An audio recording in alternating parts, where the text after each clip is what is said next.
less about him. All she wants to do is hawk the material wares. I mean, everything's a commercial for her. I thought that was really clever. And then, I mean, the Truman Show kind of parallels the Matrix. I mean, the whole thing at the end, setting off in the ship for the new world. I mean, you have, at the end of the Matrix where Neo ascends into the heavens. I mean, you have Truman doing the same thing. Walking up into the clouds, to the spiritual realm. So yeah, I mean, two very Gnostic movies. The Matrix is great though, because I mean, that is just one that is just so ripe with symbolism, and I just love the whole, the whole idea of the dead and resurrected savior figure. I love the name of the female Trinity. I mean, that's just so great. That comes straight out of the Gnostic world, the Nag Hammadi library. With the Holy Trinity, one of the components of the Holy Trinity was the sacred feminine, Sophia. So you have her name, Trinity. I mean, dead giveaway. Then you have him stuffing the money in the book on nihilism, about how the real world is meaningless. I thought that was a great little tip-off. I mean, and then even the guy says it to him. You're my own personal Jesus Christ. I mean, that tells you. I mean, if there isn't foreshadowing and anticipation, I don't know what is. So no, the Matrix is a great one for Gnosticism, and so is the Truman Show. I mean, two very, very, very Gnostic movies. Do you think it's worth commenting at all that the directors of the Matrix trilogy have now both transgendered? Yeah. Yeah, that's really interesting. I don't know what motivated that. When I was writing the first book, the one brother, I called them in the book the Wachowski brothers, and then it became the Wachowski siblings.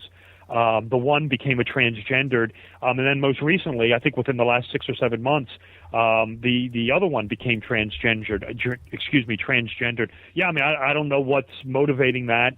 I don't have an explanation for it. It is odd, to say the least. Certainly, they have made other movies, that seem to be esoteric in nature, but I haven't seen them. I mean, I know they've made them. I haven't seen them, and I never comment on something I haven't seen. But they're probably like, the Matrix trilogy for them is probably going to be what Star Wars is to Lucas. I mean, that's probably what they're going to be remembered for. I mean, I don't think, if you say the name George Lucas, I think most people think of Star Wars. Not maybe a couple of people think of Howard the Duck, but I think most people think of Star Wars. I think when you say their names, I think most people are going to remember the Matrix movies. Sure. You mentioned this idea of the goddess in film. Maybe you could talk a little bit more about that. Oh yeah, absolutely. In cinema symbolism, I didn't want to leave the female out. I get into both sides of the female, the dark and the light. This is something I'm also carrying forward in Cinema Symbolism 2, but in Cinema Symbolism 2, I'm more concentrating on the darker side of things. But no, you definitely have the goddess. I mean, if you're going to have the solar hero figure, the Frodo Baggins, the Luke Skywalkers, the Neo Andersons of the world, I mean, you certainly have the female savior as well.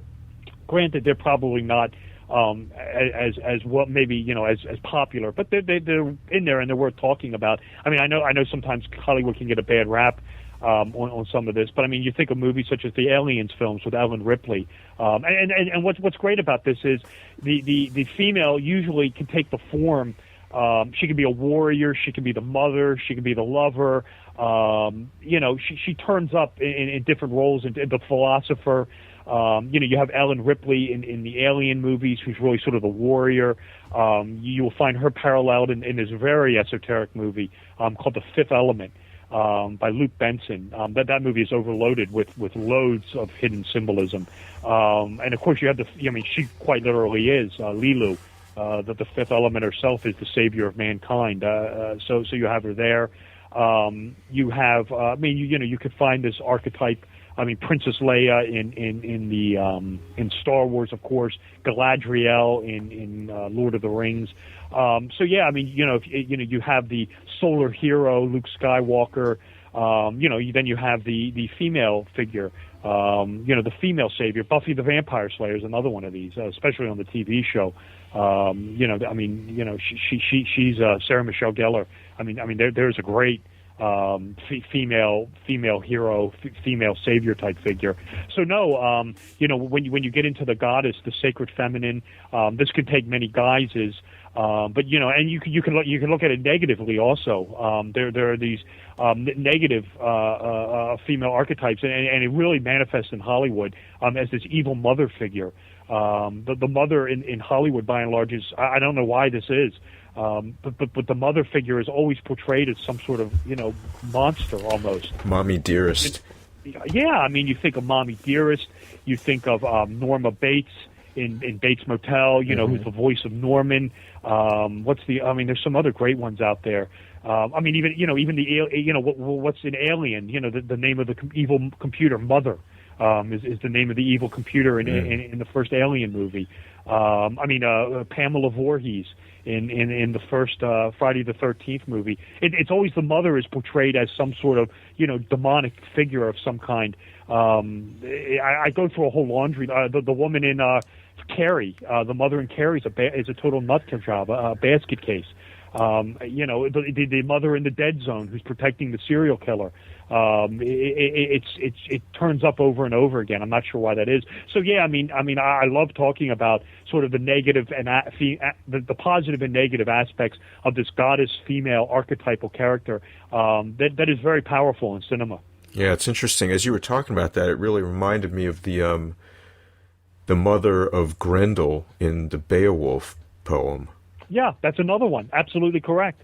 Yeah, it's always the mother is sort of presented as this sort of evil entity. I don't know why this is. It's not every case, certainly, but I remember when I was doing this, I was trying to think back of like two positive mother figures that I could think of. The only two that really jumped into my head for some dumb reason was Forrest Gump's mother, played by Sally Field, and then the Gwyneth Paltrow character in Seven, who winds up getting her head cut off, for God's sake. So I'm not sure why that is, but it's definitely an interesting paradigm.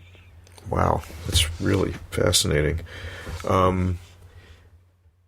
It's interesting to me that you're able to see the movies and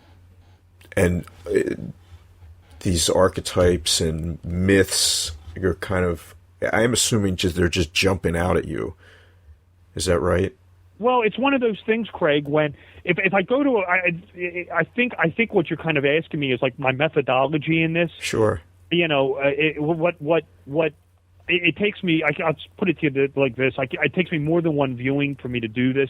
If I go to a movie theater and watch the movie, I just go for entertainment value. I may make some mental notes, but this cannot be done in a movie theater. I have to have the movie at my fingertips where I can pause it, move around, jump forward, backwards. If it takes me more than one viewing to pick up on this, and especially a lot of these movies, and especially some of the ones I'm finding out right now, are very multi-layered. It's a movie that I'm taking on at Cinema Symbolism too. I don't want to get into it too much, so I don't want to give a lot away. But there's a movie that came out last October called Crimson Peak that I just recently acquired, and that movie is very multi-layered. There is so much going on in that, multiple viewings for that one.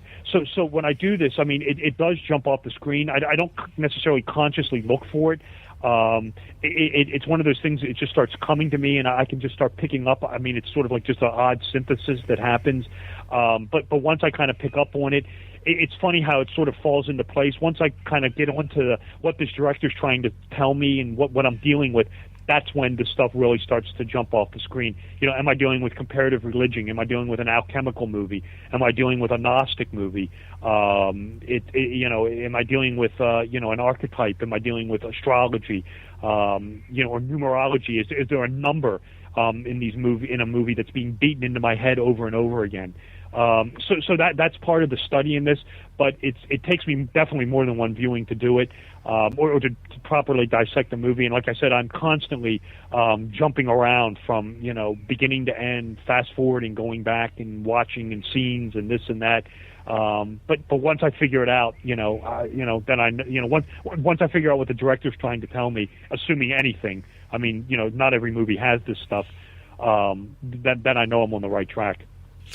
Yeah, it's interesting. Do you feel like you're kind of almost like in the Royal Arch of Enoch book, that you're kind of revealing things? They're obviously hidden in plain sight, but most people don't pick up on them. Oh, I definitely think so. I definitely think that I'm revealing stuff that most people are not aware of. I think that was part of my motivation of writing probably both books, was to reveal, was to kind of explain some of the stuff and reveal new things. I did not want either book and the book I'm writing to be a rehash or anything like that. I wanted these books to be fresh material. Certainly you have to have building blocks, and you have to, get into the world of, Joseph Campbell and get explanatory, so people know what you're talking about. But I definitely, at least I think I tried, I hope I did, to reveal and present new information in both my books. I think I'm doing this also with Cinema Symbolism too. So no, I do believe I am presenting new material. At least I hope I am. Yeah, no, I definitely think you are. I'm just, I think it's interesting that, both you're revealing this new information, but it's also it's accessible to people, but most people don't have the eyes to see it the way you do. So it's really interesting to me, and I'm interested to hear the methods that you go through to do it. One of the things I was wondering also is.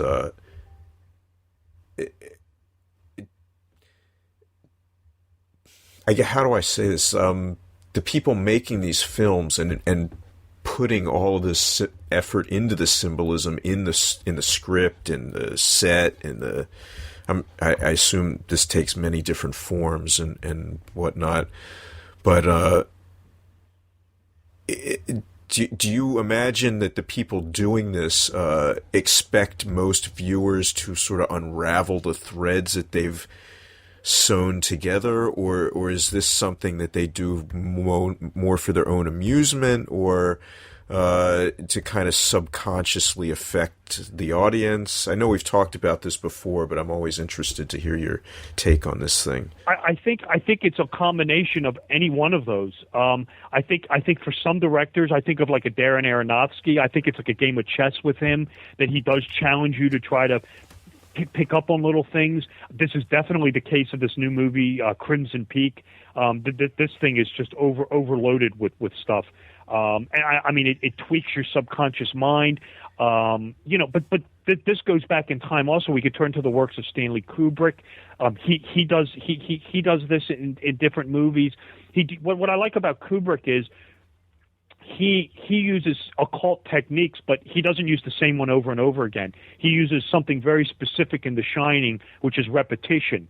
And what he's doing with repetition in The Shining. That whole movie, the entire first Shining movie, they remade it in I think, 96. The Kubrick Shining is just a study of repetition. In fact, it's so repetitive, you could almost forget that you say that he almost forgot to tell a movie there. The repetition that goes on in this. I talk about The Shining briefly in Cinema Symbolism. I have a whole section in Cinema Symbolism too about The Shining and all this repetition that he's doing. And what he's doing with this is consciously, you may pick up on a little bit, but he's really drilling into your subconscious head, your subconscious mind, this notion of this reincarnation, this vicious Ouroboros, this vicious reincarnation cycle that's going on inside the Overlook Hotel. But then what I like with Kubrick is he uses esoteric imagery in like Eyes Wide Shut, but it's not the repetition because there's no reincarnation, there's no vicious, cycle going on, but he uses something else in Eyes Wide Shut. So I like this when the directors, are in tune with what this esoteric theme is, and then they come up with something to convey it to your subconscious mind, but they do it separately in each movie. They don't do the same thing over and over again. It's different for each movie. Aronofsky does something very similar in Black Swan. There's a lot going on, but he only limits it to that movie. You won't find it in other movies because that movie is very specific about Tarot embodiment, Tarot archetypes, but Black Swan has a very beneath the surface alchemical storyline in it, and Aronofsky's aware of this. He has all the hallmarks of alchemy all over that thing, and this is something I break down in Cinema Symbolism too.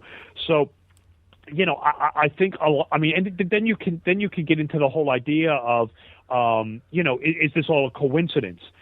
I think it's all very intentional, but I do allow for the coincidence. I mean, I don't, it's the old line, as a lawyer, there's no such thing as a coincidence.